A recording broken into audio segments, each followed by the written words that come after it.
नमस्कार। इस वीडियो में आपका स्वागत है। आज हम रासायनिक सहयोग के नियम के अंतर्गत गुणित अनुपात का नियम जानेंगे। इसके पूर्व हम द्रव्यमान संरक्षण का नियम एवं स्थिर अनुपात का नियम जान चुके हैं। अब अगला बिंदु हमारा है गुणित अनुपात का नियम। तो आइए सबसे पहले हम गुणित अनुपात के नियम के ऐतिहासिक प्रश्न पर चर्चा कर लेते हैं। तो गुणित अनुपात का नियम सबसे पहले जॉन डाल्टन द्वारा 1803 में प्रतिपादित किया गया था। तो आइए हम साइंटिस्ट का नाम लिखे यहाँ पर, जॉन डाल्टन।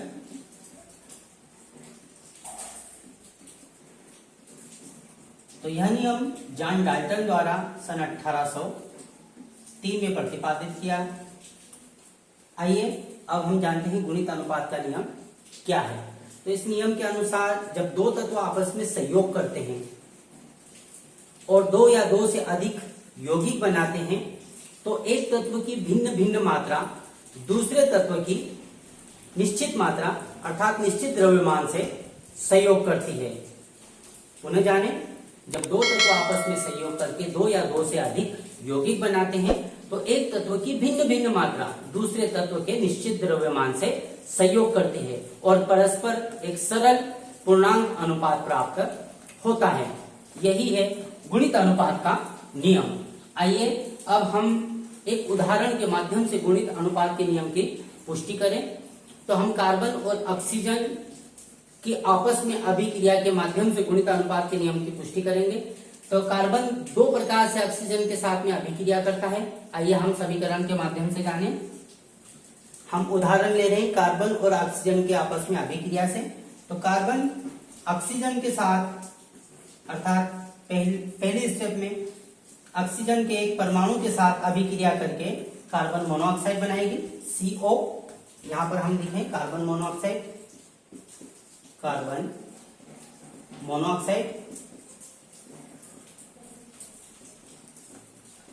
Carbon monoxide. इस प्रकार से पुनः जाने, कार्बन ऑक्सीजन के एक परमाणु के साथ अभिक्रिया करके कार्बन मोनोऑक्साइड बनाती है।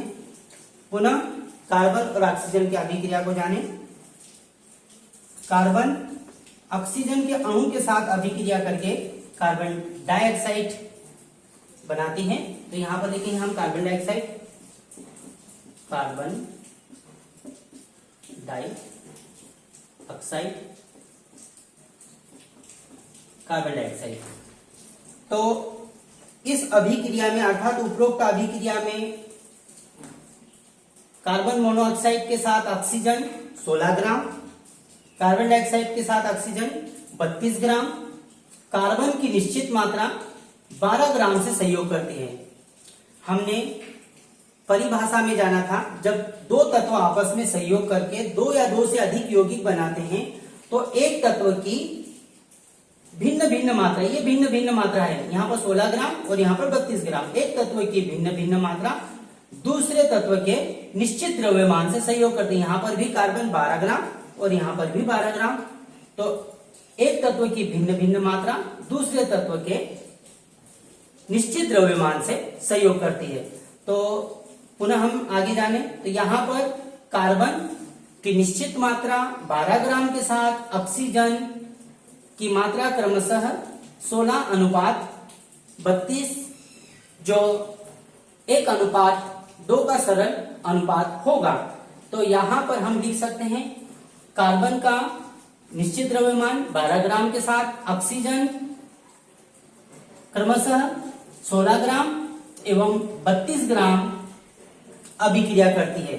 तो यहां पर ऑक्सीजन का अनुपात क्रमशः हम समझने के आधार पर लिख सकते हैं 16 ग्राम अनुपात 32, 16:32, या लिख सकते हैं 1:2 का सरल अनुपात।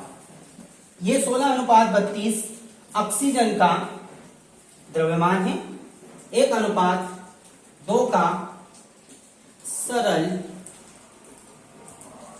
अनुपात है।